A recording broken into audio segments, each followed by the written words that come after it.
And yeah, and I marathoned. I'd watched the first 2 episodes of Arcane when it came out, and then I blitzed all of it the last 2 days. And oh my god, it's so good. I haven't. I've seen the first 2 of that, but it's been a while. You've seen the first 2 of what? Arcane. Oh, I thought that was our main topic. Oh, I thought Astro Boy was going to be our main topic. Oh no! Oh no! Oh no!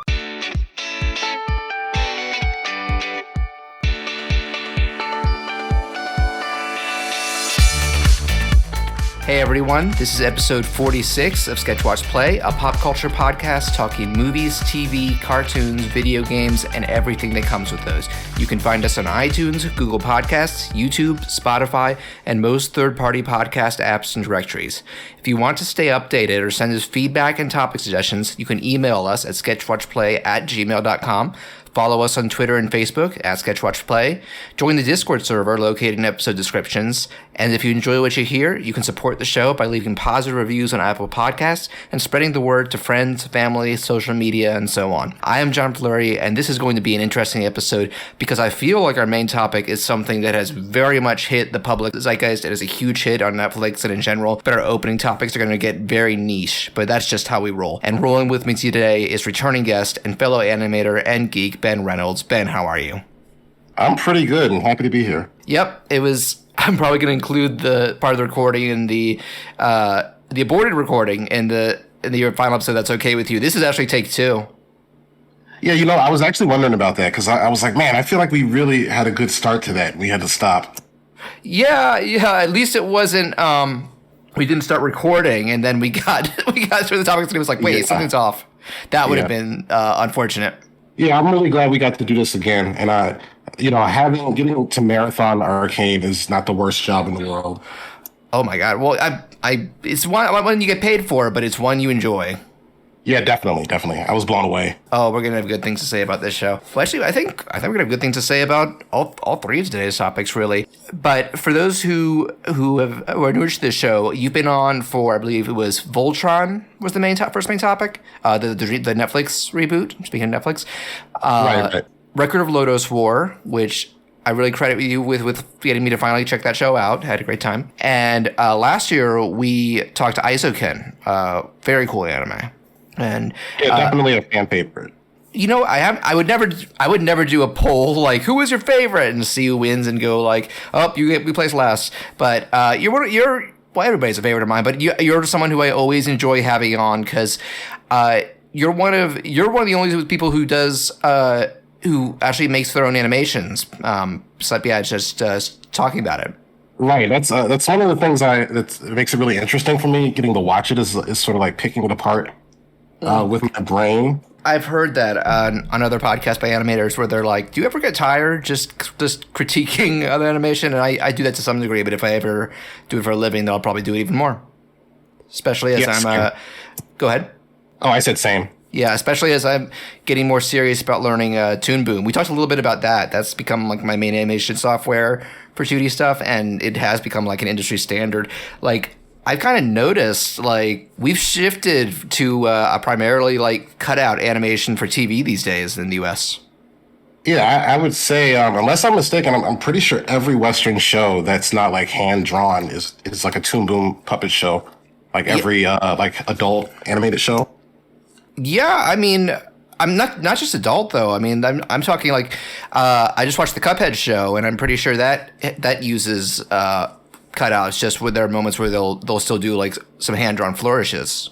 Really, I just assumed it was all 2D, but that's like super crazy. Well, it's hard to tell, but I'm looking at like I always keep an eye out for motion tweens, even really subtle and small ones.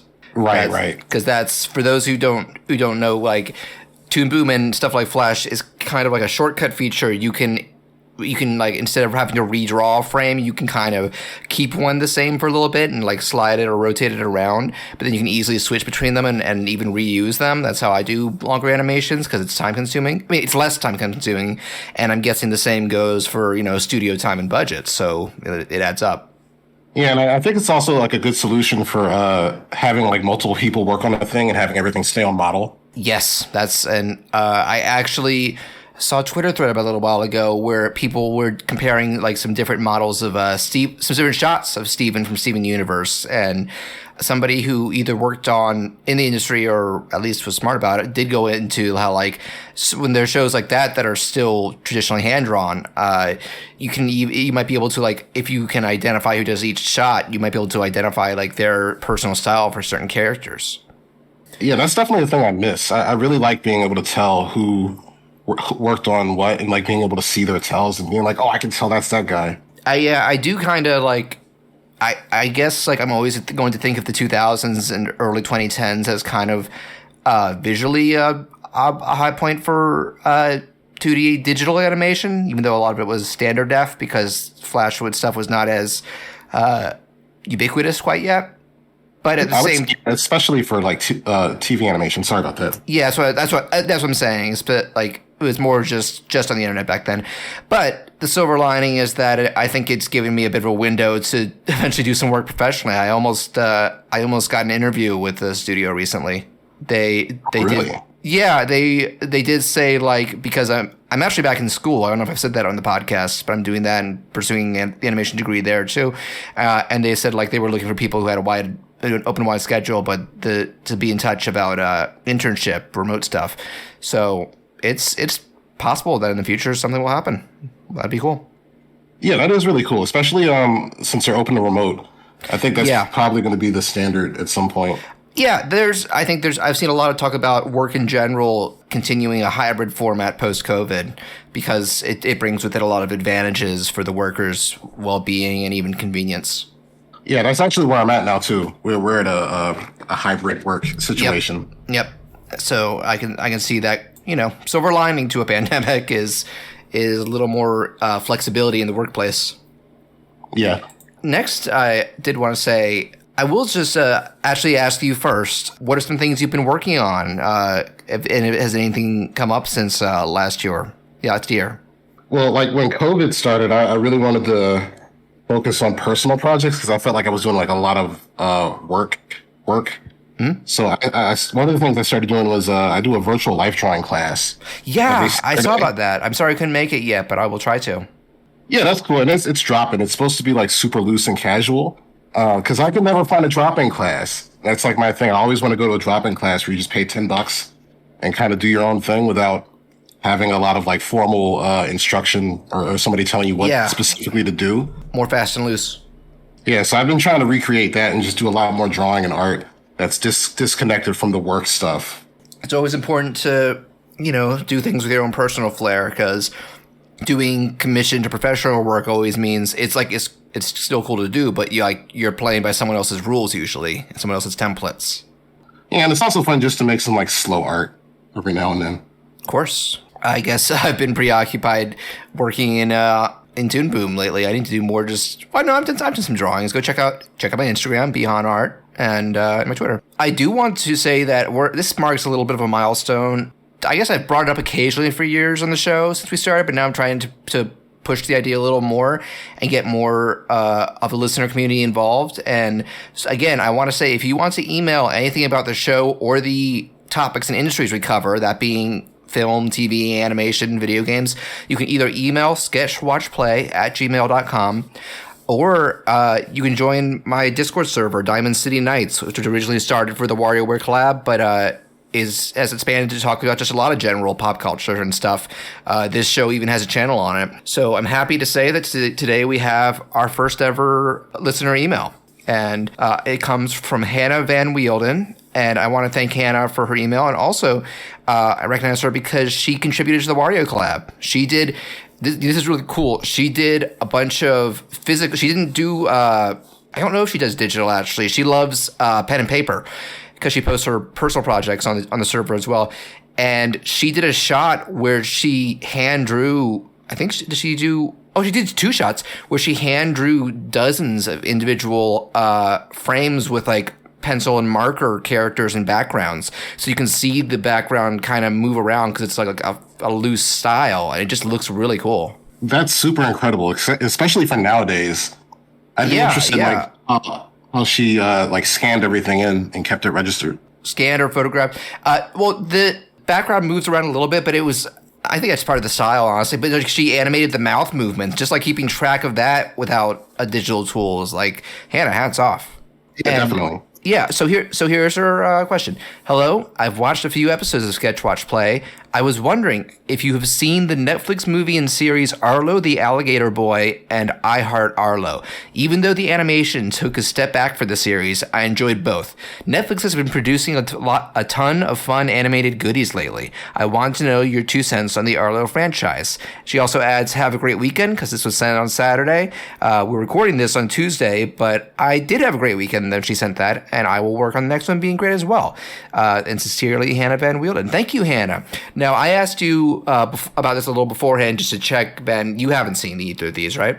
I have not seen this. I actually just Googled it, and I'm like, yeah, I haven't seen this at all. Yeah, I am kind of in between Hannah because I haven't seen the show at all, but I watched the first act of the movie for a couple of reasons. One, it got good reviews.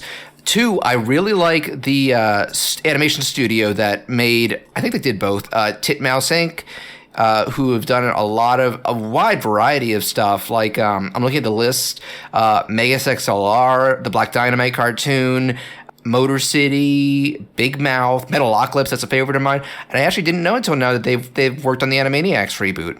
So wide variety. They've also like shows for all sorts of different demographics, like the Baby Shark cartoon that's I think is on Nick and Nick Jr. And they, in a lot of their stuff, just has a really cool style. And Arlo's art style reminds me of a lot of contemporary Cartoon Network stuff. Gumball's a big one. Like, there's a tiger character in it who looks very similar to Gumball. But what I saw of it was animated really nice and like energetically. And also, 2 things I want to say about it. One, it does seem to, let me see if I can find the character's name. I think one thing that I think is cool is that it pushes a character named Felicia, who is it's described in the voice cast, a pink flamboyant furball-like creature who is voiced by one of the Queer Eye guys. So I think it's that she's meant to be she has a male voice, so it might be a transgender character played positively in family cartoon, which is really cool. Also, the show, I don't know if the show is, but the movie is a musical, and I heard both some songs in the first text. I'm looking at the track list. The one I remember the most was Beyond These Walls, which is kind of like Arlo's kind of a yearning song because he wants to leave the swamp and see the world. It's a really great kind of motivational song. And then before the movie came out, they put out a promo clip of the song Follow Me Home, which is kind of an inspirational ballad. That song's incredible. And I have been listening to it for over a while on Spotify, even before it came out. What Spotify did and automated your top songs of 2021, and it was in there. So it's it's got music like that, like listening in your car kind of good music. I mean, what kind of stuff that everybody listens to in their car is different. I listen to all types, so yes.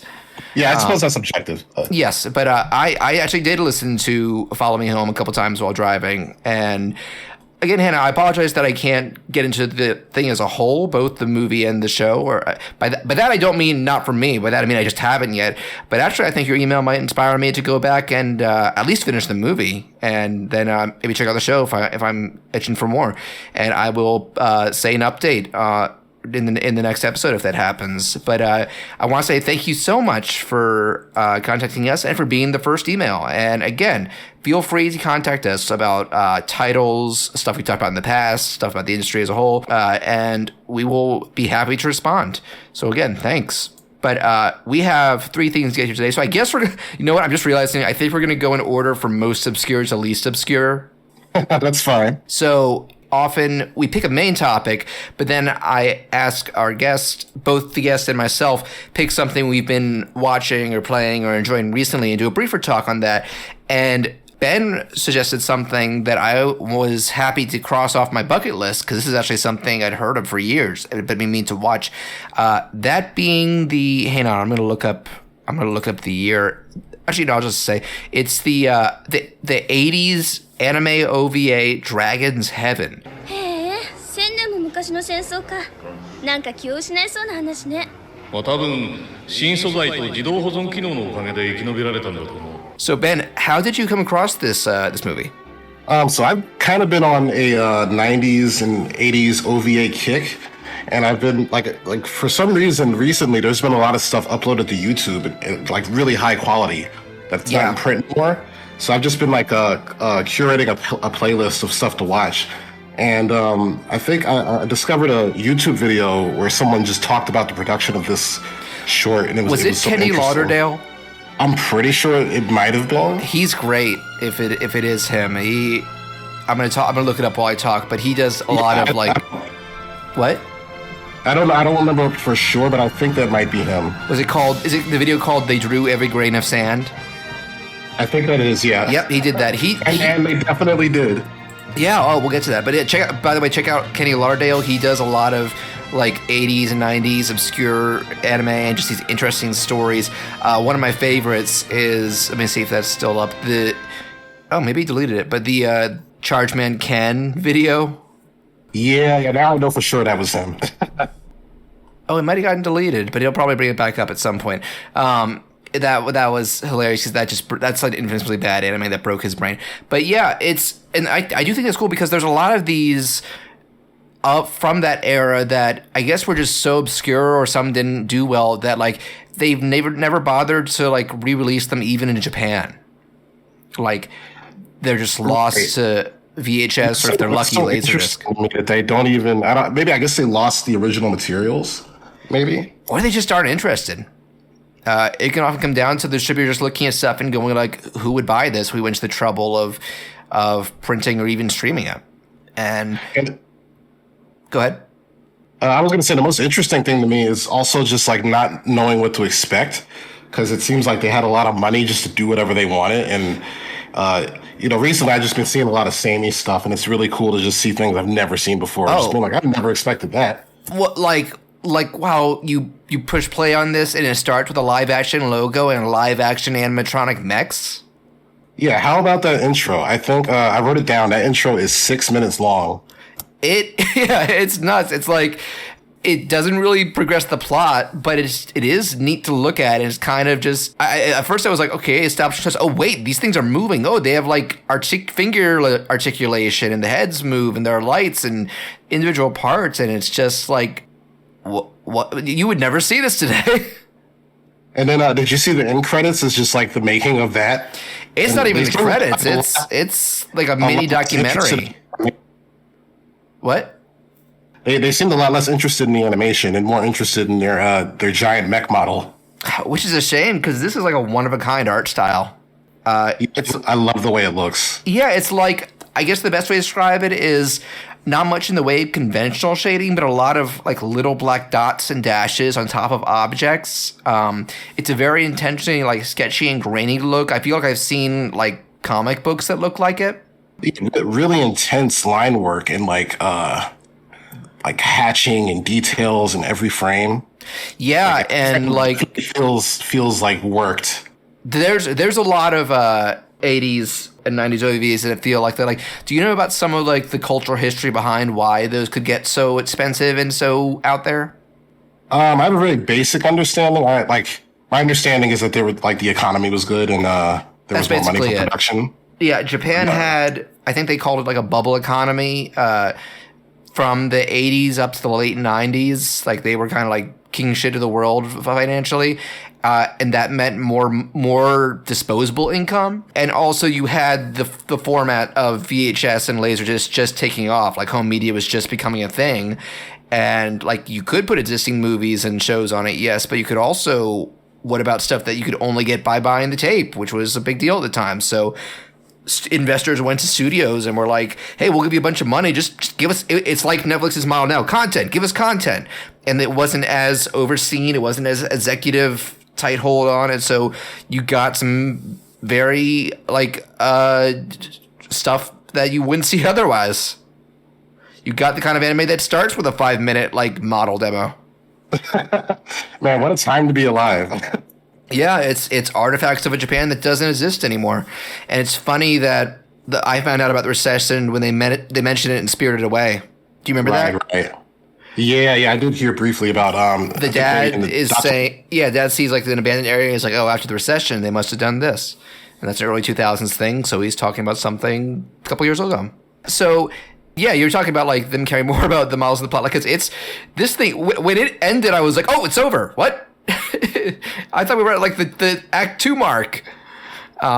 I think it's like 25 minutes of actual animation. Yeah, it also fooled me because there were still like 14, 15 minutes left on the progress bar, and that's all a documentary about the models, which is not subtitled, unfortunately.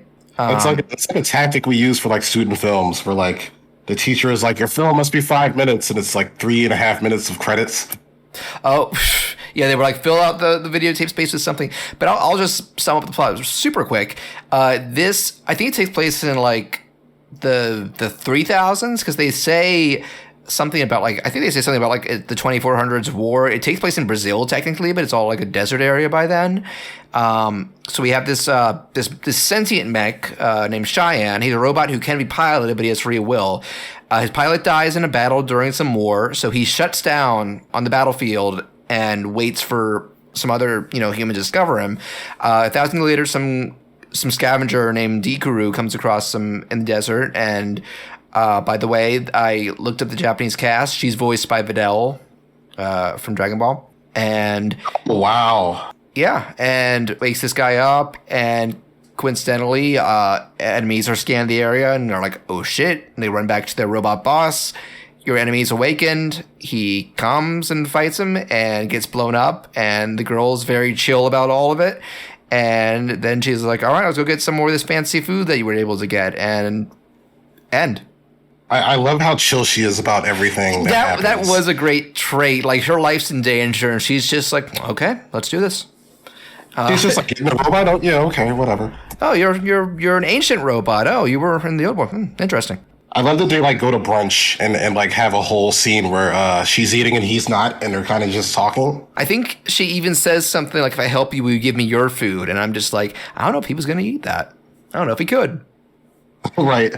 And she also gets midway through, I forget if he makes it or if someone else makes it for her, but she gets battle armor that I can only describe as white Samus. It's very Samus. The shoulder like balls. I was trying to count. She gets so many costume changes for this to be so short. I think she might have like 5 costume changes. Oh, and she also has nothing in her first scene, and even the robot has some decency. Hey, get out of the bath, put some clothes on. Right. I actually wonder if there was merch of this. Like, she seems like someone you could so easily make figurines of, and he could get like a model kit. But this being, especially the robot. Yeah, but this being old and a one-off thing and not an ongoing series, it's kind of tricky to find information on. Though I did find out the guy who directed it is named Makoto Kobayashi. He's directed a few other things, but the majority of his career has been like behind the scenes on the visual side of things, and a lot of mechanical design, which makes sense, this being technically a mech show. But it also is based on a manga he wrote. So this has some source material, and maybe that went longer. I don't know if anybody's ever translated it. It might be too obscure for that, but that is an interesting thing to know that this has some sort of basis. Yeah, I would love to get like the full story context of this, because it seems cool, but like it's so short. I really don't. It's just like a lot of exposition dumped in a short amount of time. Yeah, but there's still definitely stuff to enjoy. Like, I think the soundtrack slaps. It's like classic 80s. There's one track. Yeah. There was one track I really liked. I saw the soundtracks on YouTube, so I'll isolate the track and put it behind me while I'm talking in the finished episode. Also, like a lot of OVA anime, the animation can be pretty standard when they're talking, but during battle sequences, it really shines. Yeah, it's almost jarring how like high the quality gets like out of nowhere during some of those battle scenes. You have these hand-drawn tanks and mechs and explosions with heavy shading and like fluid movement and particle effects everywhere and crazy like lasers, and it's just like, oh shit, escalation. And I think I got really used to just like CG mechs and cars and stuff, so it's yeah, I do miss hand-drawn vehicles and mechs. It's just, I'm sure it's because it's a lot more hard work that they switched, but it's like when it's good, it's good. Yeah, I think like now it's like the same. Like anytime there's like hand drawn mech stuff, it's like the same 4 people or something. Oh, they're a dying breed. Yeah, unfortunately. Times change. But also cool mech designs. I really like the villain who's all like asymmetrical and almost organic shaped. And I was so bummed that he had these really cool drones that were like sleek and red and pointed, and they just get wiped out.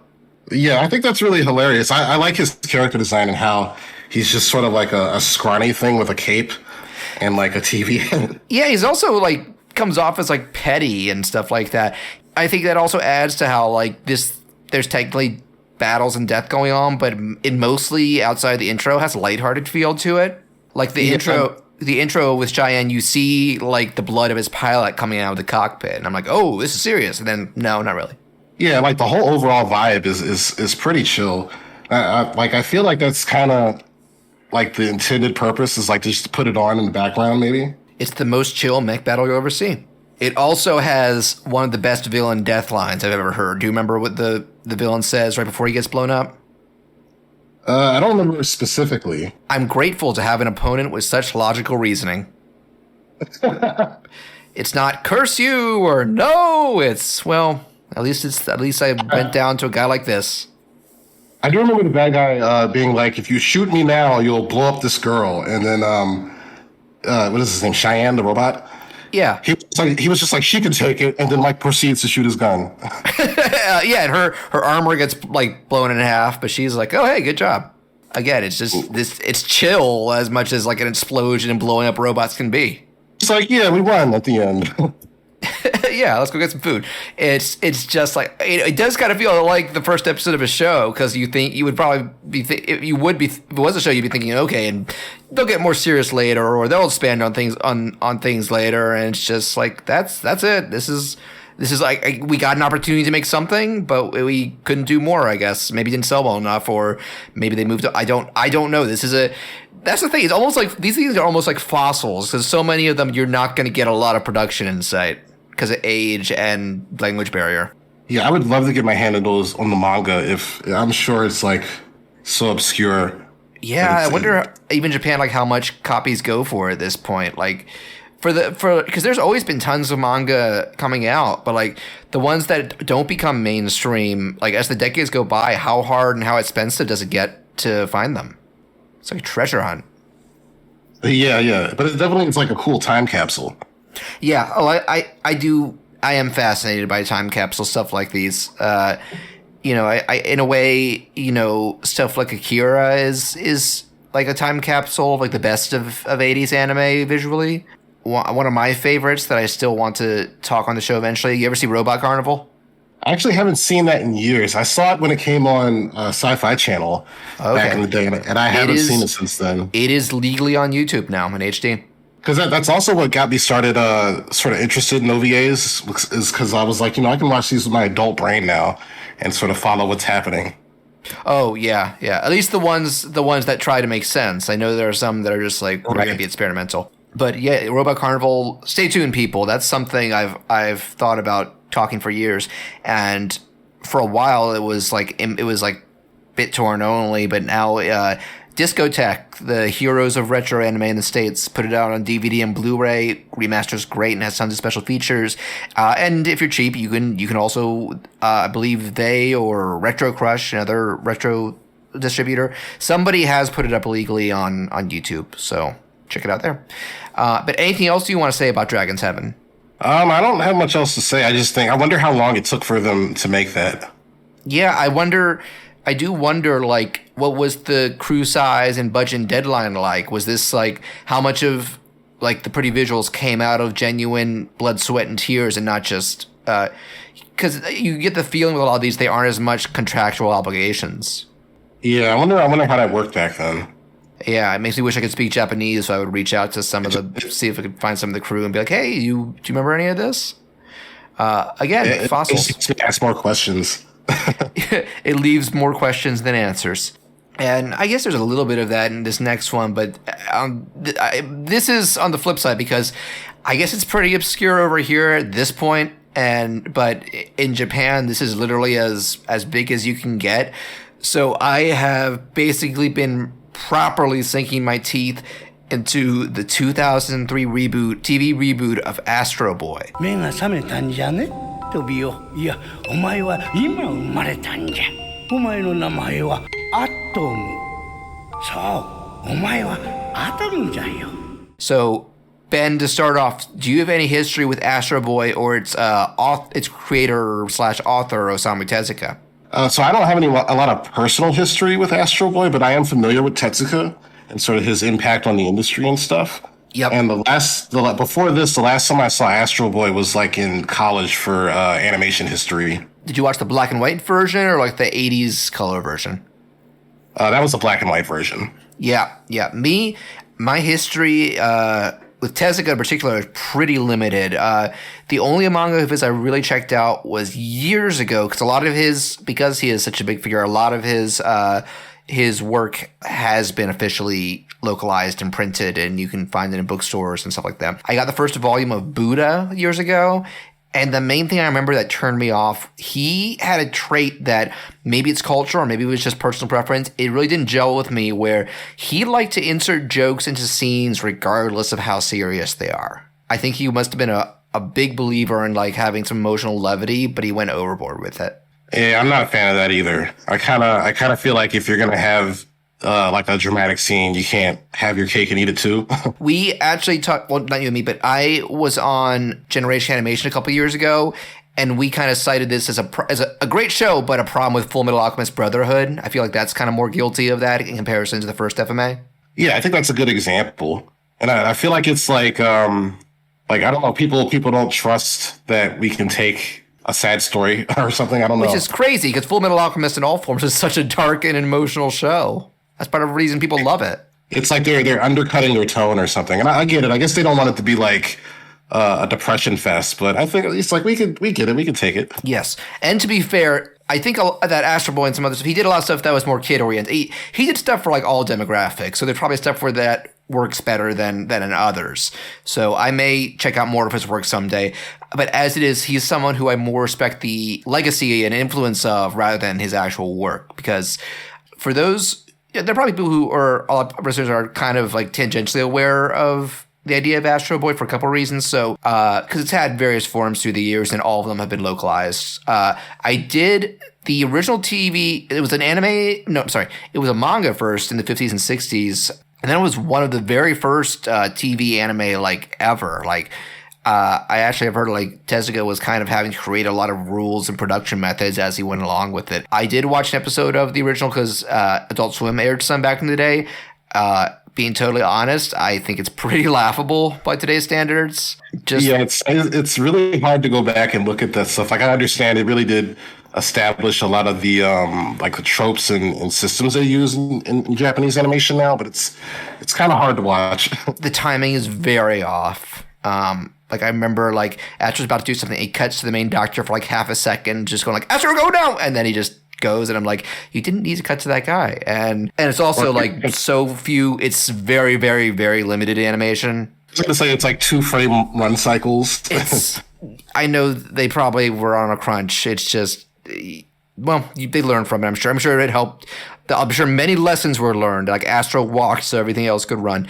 Now, to be fair, about 20 or 30 years later, they got the first chance to properly reboot it. And, by then, a bit more had been figured out with anime and TV anime.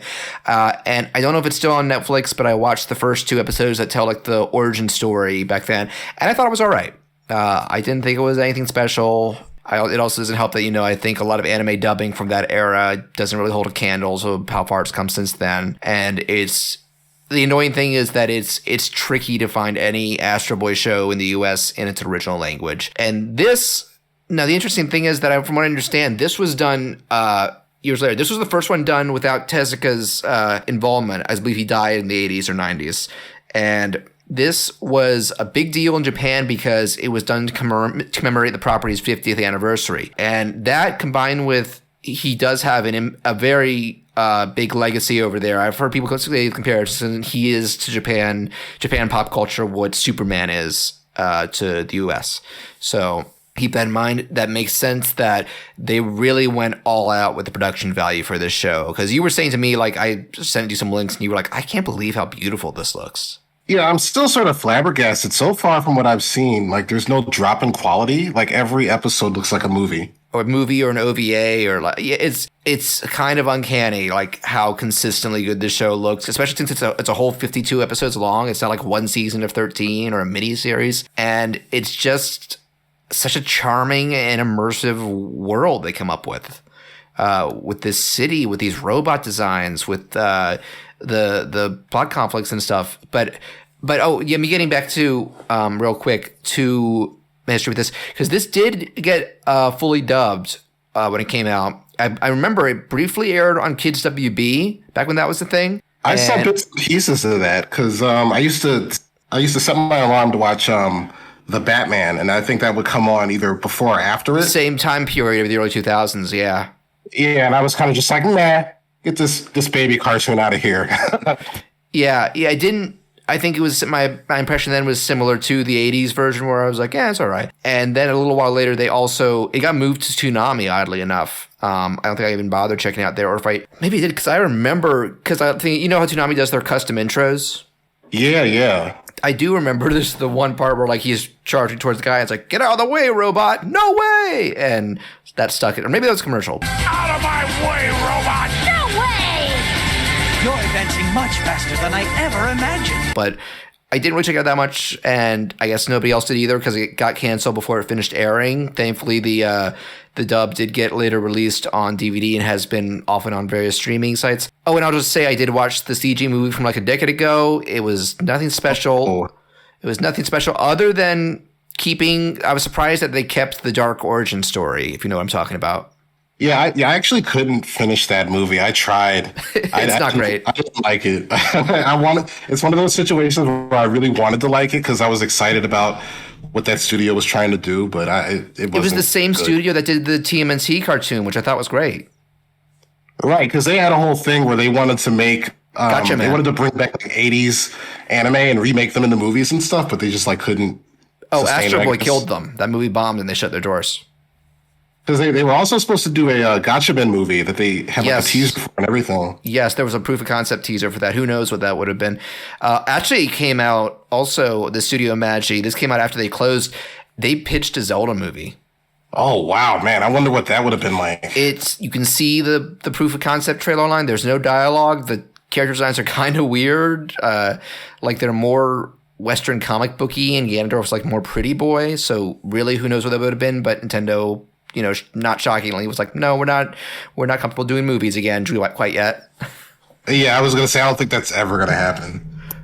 Zelda might. I think they're waiting to see how Mario does this year, which they're still keeping under wraps. So we'll see.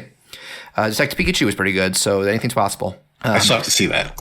Yeah, one of the better video game movies in my eyes. So it helps if you love Pokemon. But and actually, one of the things I felt that was a problem with the movie was it didn't, like, all of the visual flourish of anime was gone from it. They westernized it way too hard. Yeah, I think that was like a symptom of the time where they're sort of trying to go for like this CG Pixar-y kind of aesthetic. It didn't feel like Pixar though, because I remember one of my biggest complaints with the visuals was like, these are some of the blandest robot designs I've ever seen. Yeah, and it's like, if you're gonna like recreate an anime, like why not push it the other way? And like even like the color palettes, I wasn't really. It was pretty drab. Yeah. Yeah, and the story wasn't strong enough to make you forgive that. So anyway, that's kind of been it for Astro Boy for a while. I do know they announced a French cartoon a couple years ago, literally called Astro Boy Reboot, but word has been quiet on that for a while, so who knows if it's even happening. Last thing I'll mention before we get into the show itself is I do take it back because there is one thing that even years ago I would praise for Astro Boy. Did you ever play the GBA game? I have not played that. Astro Boy Omega Factor is one of the best handheld action games I've ever played. I'm writing that down. It's Astro Boy Omega Factor? Astro Boy Omega Factor for Game Boy Advance. It was developed by Treasure. Do you know who that is? Oh, yeah. Gunstar Heroes, Mischief Makers, Dynamite Heady, Ikaruga, a lot of great stuff. And it's so fun and pretty and satisfying. And I will give it credit. It has a surprisingly involved story through dialogue boxes, but a lot goes on in that game. And I think part of that is because, and it's probably meant more in the Japan, they, rather than just trying to strictly adapt the 2003 show, they incorporate supporting cameo roles from a lot of Tezuka's works, like even ones who I don't think ever appeared in Astro Boy. It's really cool. So I like they like sort of took the opportunity to put some fan service. Yeah. Even though it's an Astro Boy centric game, because that's his most revered project. It's easy to forget, especially in the U.S. He did a ton of stuff, and this feels like kind of pays tribute to almost all of them, on top of being a really fun game. I'm definitely going to find it now. I like having games to find. Yeah. I'm glad I could introduce you to that. But coming back to this 2003 show, so again, I forgot about it. It came and went, and things changed a little bit for me when years later, two things happened. I started to hear online defenders of the show who were like, so this is actually a really cool show in its native Japanese. The English dub was kind of pretty heavily rewritten, recut, and inferior. Like it was almost like a 4Kids treatment for people who remember their practices. I definitely remember like seeing a like 4Kids cut intro for it, and having like seeing the visuals and having it not match up with what I was hearing, and just being like, oh, I don't like this. It wasn't 4Kids that did it. I think it was Sony's TV division, but it kind of came off like maybe they didn't have faith in it as was, and they were like, let's try and repackage it, and that didn't work either. So that happened, and I also stumbled across, I think this is what really made me go like, I kind of want to reevaluate this show if I can. I stumbled on both of the opening theme songs on YouTube. Did you watch the opening in the episodes you saw? So I actually had a similar experience. When you first sent the show to me, I didn't, I was just looking for the dub. I was like, well, let me find a dub. I didn't read and see that they had updated the subtitles to the original text. So I found the English dub version first, and then I watched the Japanese version. I was like, oh, wow, okay. I understand. So I didn't really get how big of a difference it was at first. Oh, but then did you directly compare them? Because I didn't even rewatch the dub. Well, I watched the dub once and then never again. It's a shame to go to, because I like a lot of the voice actors they got for it. It's hard, especially since you watch the Japanese first and that's it. Yeah, but so what did you think of the theme? I really like the Japanese theme. I love the music overall, the whole show. Yeah, there are something I love is that it has two different themes, and they both give off very different moods. The first one is called True Blue by a girl group called Zone. It just is a good, it makes you want to cheer. It makes you want to get up and fist pump. It's just happy and motivating and beautiful. And the visuals are great, where him and his friends flying through the air, and him watching the cityscape at night. It's super slick animation, and then I recommend you check out the second one, because that's the one that this is back in my college days. I sought out MP3s of them both, and they were on repeat on YouTube. I mean, on my iPod for ages. So does it do that thing? One of my favorite things about anime is when they have a second season intro. The music is sort of more intense because the action is getting more intense. Yes, so yes. Did I actually do you want me to send you the second opening right now? Yeah, sure, you can do that. 1 second, I'm gonna put it in the Discord chat, pulling up on YouTube. Da-da-da. Yeah, just watch this for a few seconds, and I'll edit out the silence. But this I love the opening shots alone tell you, hey, shit's getting real. Global Astro.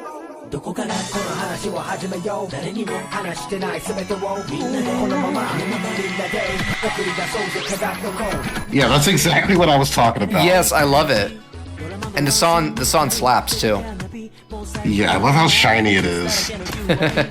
So yeah, that is Now or Never by Chemistry and M-Flow. I know M-Flow is a hip hop group, and Chemistry is more pop, so it's kind of a fusion of those. It's still energized, but it's still there's a sense of urgency and menace to it.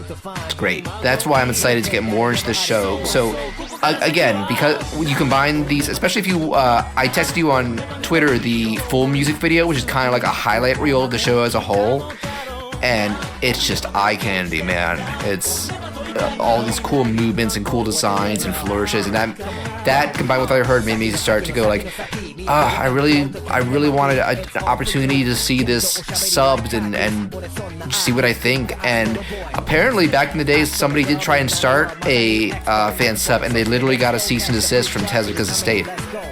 Oh wow, that sucks. Like I guess they were kind of like someone like Nintendo, like being super protective to a fault of their property.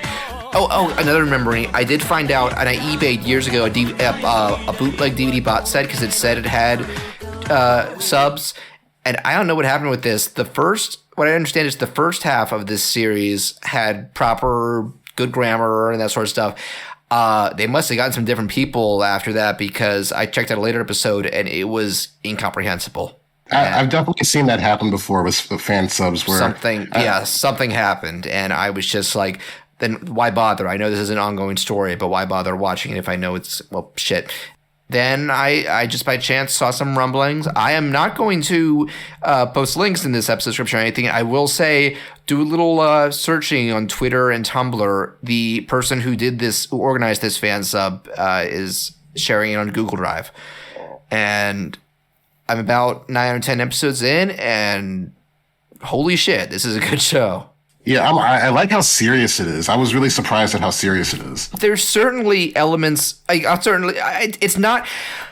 It kind of reminds me of something like Steven Universe, where I still say it's all ages and there's a lot of happiness and cheeriness to it. But when stuff gets real, it gets real. Did you get to the stuff with Atlas? Don't think I made it that far. I was still there were a lot of like Monster of the Week episodes that I was going through. There's a lot of filler, I'd say, but it's still like well done. Yeah, very good though. Yeah, let me look through my notes. One thing to talk about with the production is this is unique in two ways for a 2003 show. So, one, it's in widescreen before that was the norm, which is just showing like how all out they were going. Maybe they had the DVD market and big screens in mind and that sort of stuff, or they were thinking ahead. And did you notice that it's cell animated instead of digital? I actually did not notice that. Maybe that's like what's giving it the sort of film quality look to it. It's literally on film. There is some like CG integration, but it's not overbearing. Most of it looks good. And apparently that was, I don't know what the decision for that was because almost all TV and most films had switched by then. But maybe they wanted to like, they were like, this is kind of like a retro futuristic world. Let's stick to a retro style. Cause because the designs are pretty faithful to Tezuka's style too, with like the big noses and kind of Western cartoon faces and stuff like that. Yeah, and I think that really serves how the animation looks too.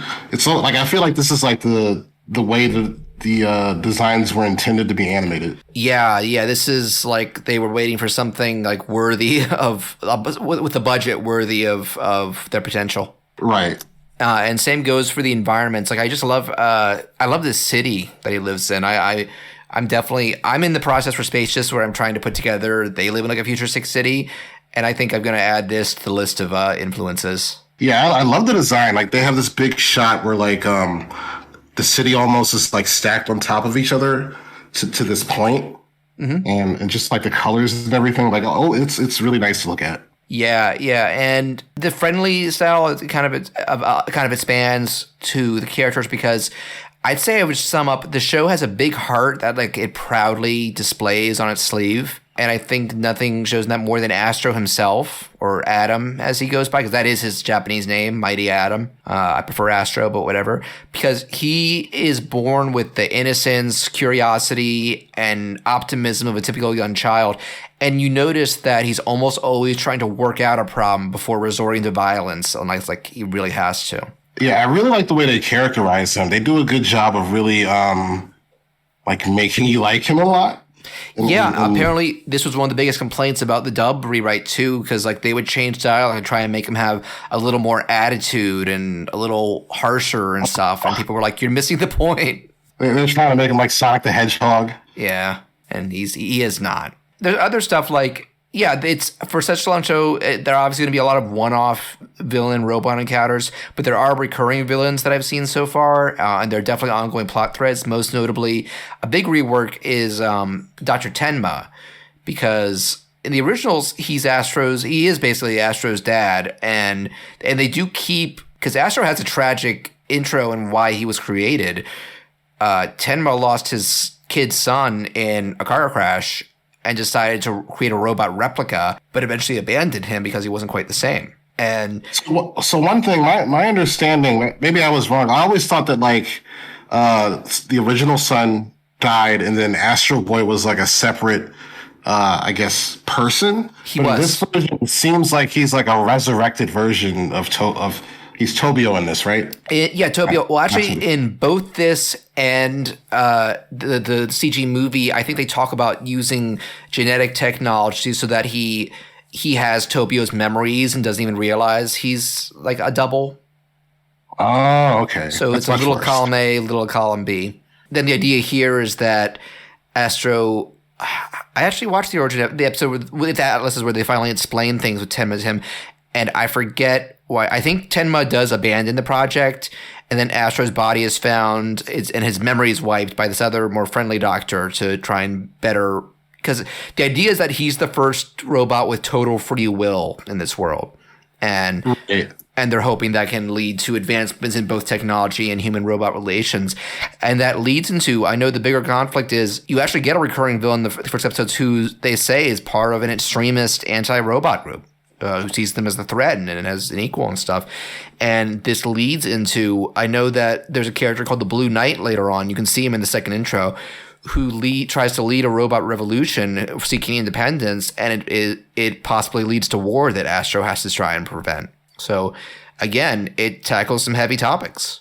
It doesn't feel like it's talking down so much. Yeah, that's definitely like one of the strongest points. I also noticed, like, is Astro able to talk to the robots that aren't like humanoid? Yeah, you can see in the first episode, like, there's a out-of-control energy robot, and they do this effect where like the background goes black and Astro glows and he hears a voice. And I had this horrifying realization. I was like, so that means all the robots are sentient, even the ones that aren't humanoid.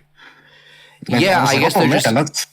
It's a little confusing. I think that they have some sense of independence, but like they always have protocols to follow and like individual purposes. Like you're built to do this task, and Astro is basically just built like just be a regular person with superpowers, basically.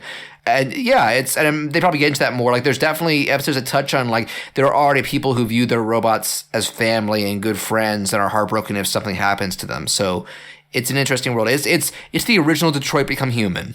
Well, I feel like it's like his power is super robot empathy. Yeah, he may have like an arm cannon and stuff. Like, because I mean, Astro. Let's face it, Astro Boy is the inspiration for Mega Man. Yeah, definitely. Particularly classic OG Mega Man, like even their proportions and their arms cannons, it's like 1-to-1. But things start to get like, it's a pretty, like, it does have serious moments, but it's a pretty, I feel like the earliest episodes are pretty lighthearted to get you used to Astro in this world. But shit gets real when there's a two-parter where Dr. Tenma is commissioned to build another robot replica of a guy's dead son called Atlas, only this Atlas is a supervillain in the making. And it's a two-parter, and it both finally Astro finds out about Tenma and his origin, and it leads to a genuinely heartfelt last showdown that I won't spoil because you should go watch this. But I'm like, this is poignant. This is, again, Astro showing he's not wanting to jump to bang bang and that sort of stuff. Like, I'm probably about like 9 or 10 episodes in now, so I've just scratched the surface, but this is a charming, inventive, and at times surprisingly heavy, but still kid-friendly anime that I think if we're making you sound, what stuff we're saying is making you interested in checking this out, I think you should check this out. Yeah, I think it's definitely worth everybody's time. I don't know what I was expecting, but I was like blown away at the very least, you have to see how it looks. Yes, if you're an animation nerd, you can watch this for the visuals alone because it's you can tell tons of effort and the proper amount of time were put into this. And I've actually heard that like there in Japan and a lot of other countries, this is a very iconic show.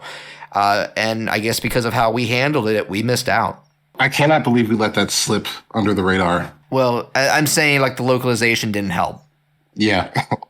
And it also, I guess I can't blame it for the time, but it was also the dub in all releases is cropped to pan and scan. So you have to check out a Japanese version to get the full picture and also make it fill your screen. Again, they were ahead of the curve. Yeah, they got to re-release this on Blu-ray. Like if it's already if it's on film, then yeah, it can be natively upscaled.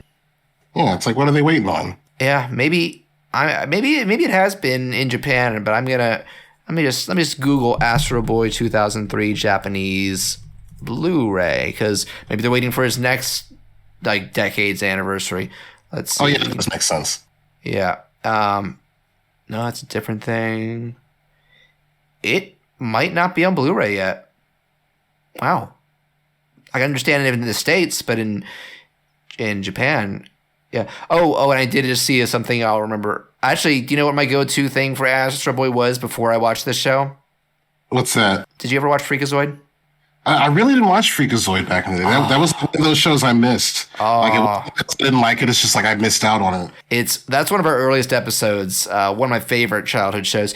There's an episode where they parody Astro Boy, and it's called Hero Boy. His catchphrase is, he's got like a kid and play haircut. He just keeps repeatedly going, I must succeed. I must succeed. It's definitely parodying like the old 50s black and white version. And then instead of using like the arm cannon and stuff, he like will run up to like a kaiju and like ineffectively punch its foot, and he's going like and gets swatted away.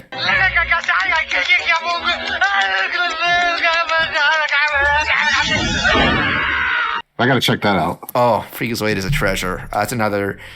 I guess Freakazoid does have people who love it in the States. It was like the Tiny Toons Animaniacs crew. It never managed to make that same sort of cultural impact and longevity. But it's actually my favorite. Is Freakazoid on Netflix? It's probably on HBO Max. I'll check that right now. Yeah, that might be one I have to add to the list. Let's see. It's on Tubi. You can rent episodes on most major markets, and it's on Tubi. So go check it out there. As for Astro Boy, I actually checked. I don't think the dub is legally streaming anywhere. And again, if you want to see this in its proper, really cool format, you got to do some digging. It's worth it, though. I recommend it. Yes, I do as well. Hero boy, hero boy, hero boy. I must succeed. Oh, hero boy. I must succeed. Up in the sky he flies around. When he's not, he's on the ground and fighting monsters big. And monster big. He's hero boy, he must succeed. I must succeed. I must succeed.